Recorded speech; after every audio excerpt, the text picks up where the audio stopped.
Hi, AM here, and today I'm gonna do my second video today and finally finish off the overview series for Bionicle G1. The Biomagna saga, of course, being 2009 to 2010.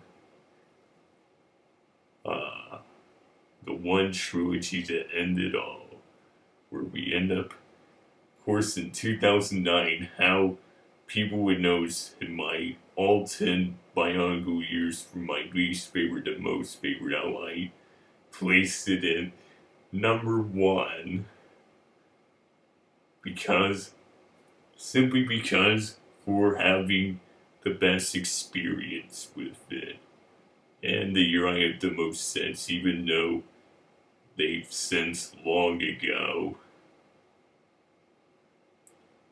been taken apart and scrambled long ago. And especially due to how brittle they are, it's not like they were gonna last that long anyway.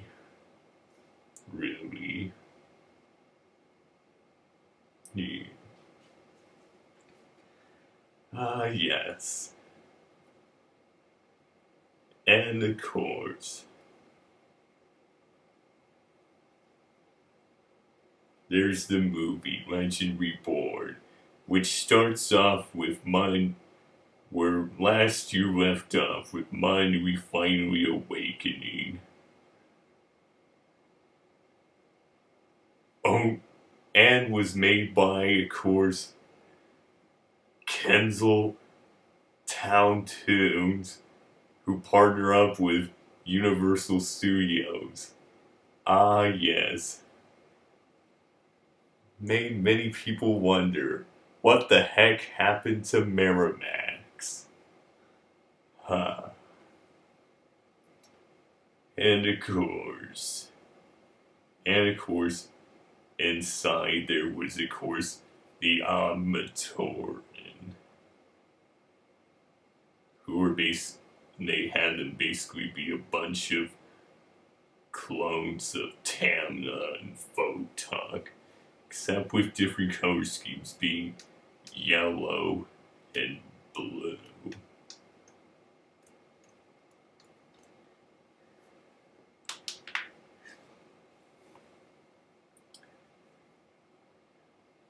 And then all of a sudden, Makuta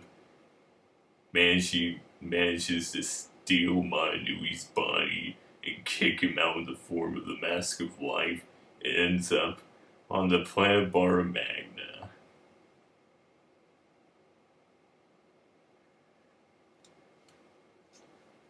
Where, of course, he fights against the Voroks, being the members of the Sam tribe along with the Zask, who don't appear at all, unlike the other 5 Agori, including the Agori of the Ice tribe Madness. And they made them be a bunch of clones of Madness, Tarduk, Barracks, and also Ranu and Atticus, as everyone would notice. And how they look just like the Saiyans. Unlike the first 3 movies, who try to make them look more realistic. And how I found out from Transformers Code 328 once again, how he said, or how we find it, how they are supposed to be mostly organic and partially mechanical, while the Toa, Matoran, and Taraga are only half organic and half mechanical, which explains why the Gotorian and Agori have teeth, as everyone would notice, while the Toa, Matoran, and Taraga don't. And if you take a look inside the Toa, Taraga, and Matoran's mouth and Makuta's, how they have that thingy that looks like a pen.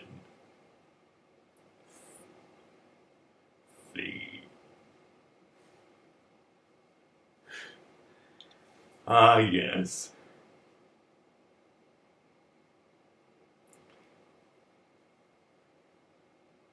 And also on Manui is voiced by none other than Michael Dorn, who shares the same birthday as that other YouTuber named Shade2800, as he brought up in his Is Hero Factory Bad video, and also who even worked on the Hero Factory TV show up until from like 2010 when it first launched following up Hero Factory's cancellation up until 2013 during Bionicle's, Hero Factory's last full year. Ah, yes. Who was, of course, acted as that one character in Star Trek. And there's, of course,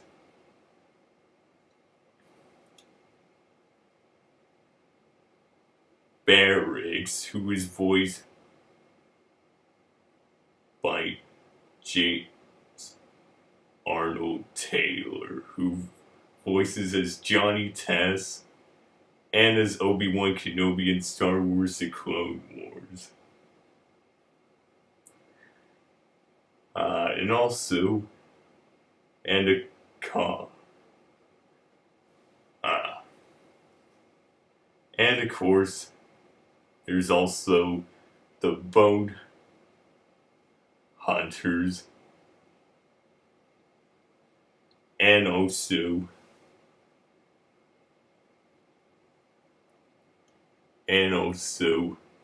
Skrull working together. And of course, Halakar mentions they were rival tribes, and how Mez was revealed to be the traitor all along.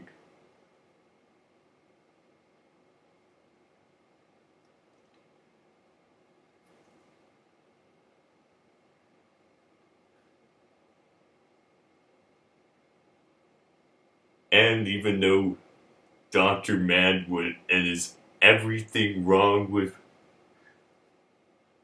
Bionicle Legend Reborn, they how the Bone Hunters and Skrull were really rivals before. And there's also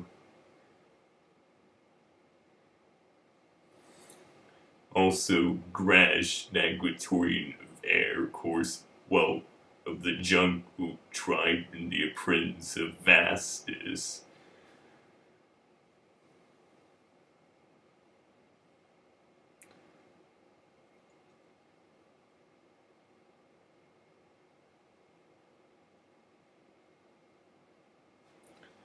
Ah, yes, and also Kia Barish, especially, how they happen to be two of the most annoying characters in the whole movie. Like Barracks, of course, like how Dr. Mad saved him, of course, to be the Jar Jar Binks of Bionicle. And I guess not hard to see why, even though I kind of liked that movie when I was younger. But looking back, it's kind of gone down.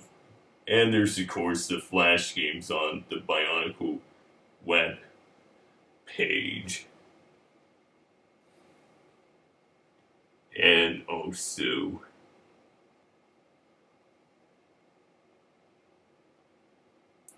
Manui himself, since this is the first time we gotta see him as an actual character.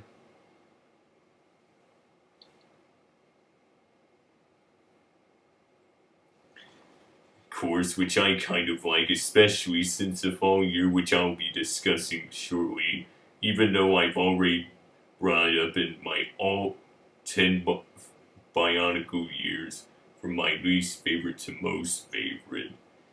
Like how he was in charge of his own universe, being some giant 40 million foot tall robot, and then all of a sudden was put into a deep sleep by his spirit brother, even though when they're not actually brothers. Makuta Tyrannex. And then all of a sudden, when he was awakened 1,000 years later, all of a sudden, Tyrannex managed to steal his body and kick him out of it.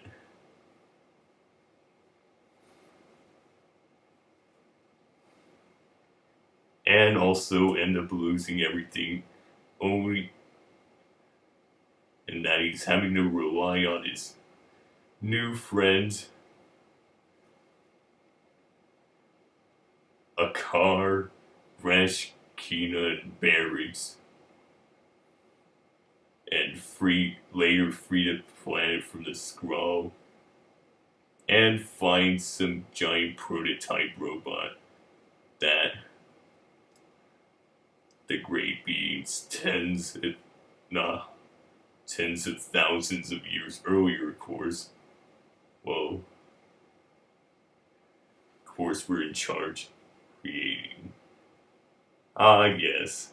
And there was also the sequel to Legend Reborn that I found out never ended up coming out, which would end with our heroes end up getting teleported to the jungle mode of Botna Magna and encounter robotic dinosaurs.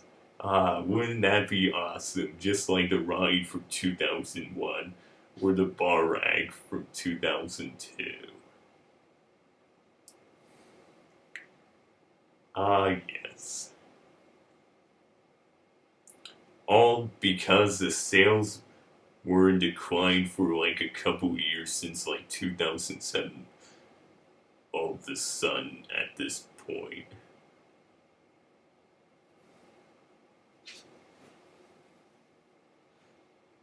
And now that's what leads us to 2010. Yes, to end things off. And I'm sure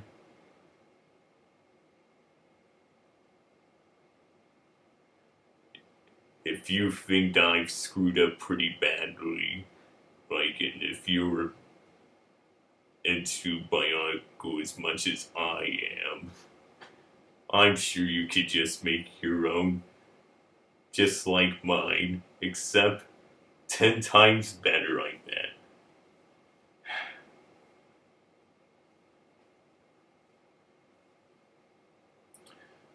Yes, 2010. How, that year no one really liked. How even I refer to it as being my least favorite Bionicle year. How it had nothing but success. Though when I got them back then, I didn't seem to bother me too much. Yet even looking back, definitely is disappointing and kind of sad how my favorite toy line ever had to be ended with just 6 small Matoran size sets. Being Tahu, Takanuva, Gresh, who was just released the previous year, of course. Skrull also just released the previous year. Rockshi, and Paraka, whose real name, of course, was Nectan. And, of course, I only got to being Rockshi and Tahu.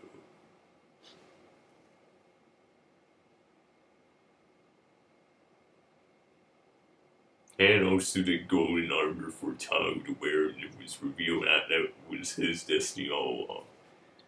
And, of course, the story which being on the online blogs, where it was narrated from mostly Monui's perspective by the same voice actor that voiced him in Legend Reborn.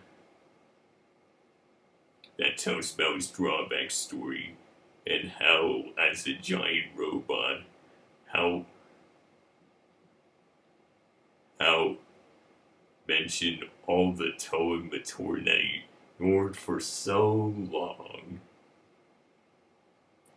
and how he hardly paid attention to what was going on inside him. Probably being the reasons, yet the Matoran intelligence don't seem to care and yet seem to praise and admire it. Probably one of the reasons why Makuta Tyrannex especially was jealous of how the Matoran keep praising him for everything he's done in the first. And of course, how he ended up getting himself a new robot body to combat Tyrannex. And of course, he was like only about like this tall compared to his original body that Tyrannex had stolen from him, which had the Matoran universe inside, being the same from between 2001 up until 2008, up until shortly before that.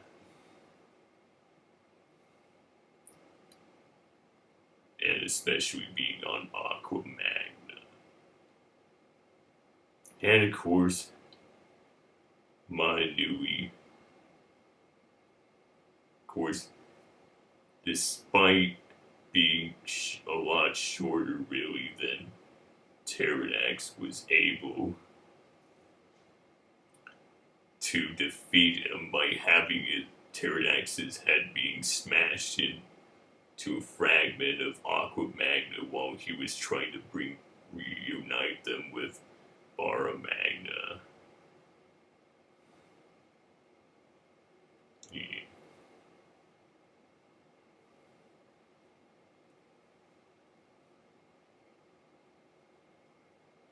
And of course,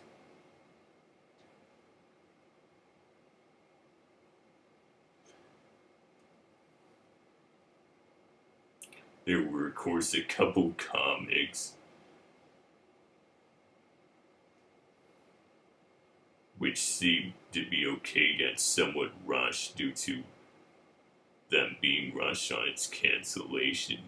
Yeah, unlike with G2, at least it was still somewhat satisfying by having the way the main villain was being killed off. And surely before mine, we would go back to restoring Spirits Magna to what it once was, and then losing all of his energy and being reduced to the Bionicle, the Mask of Life, where his spirit remained dormant inside, and which created a new home where both Matoran and Agori, and also Toa and Guatorian alike, to live in peace together for thousands and thousands of years. And of course, Tahu's words. As there was a picture of him as all of them gathered round him along some beach. As he says, "My friends, it is time to go."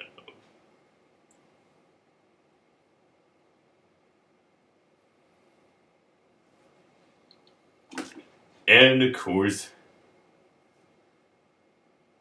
and then ends Bionicle, of course. And followed up for just a tiny bit of time, of course, Ben 10 construction sets, and also Hero Factory. And when I went to Walmart and found out that they weren't selling them anymore, I was just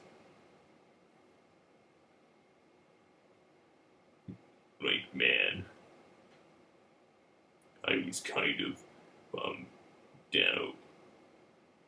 It was kind of hard for me to believe that it was my favorite toy, that Bionicle, a series I hold dear, just bought some sets,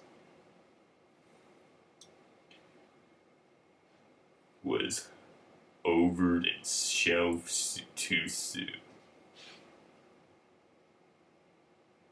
only to be brought back 5 years later. But that has been my Bionicle Trilogy overview.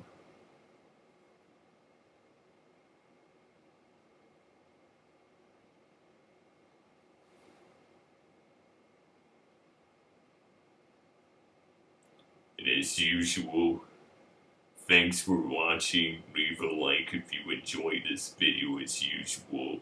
Click subscribe if you haven't already. And as usual, thanks for watching. But from now on,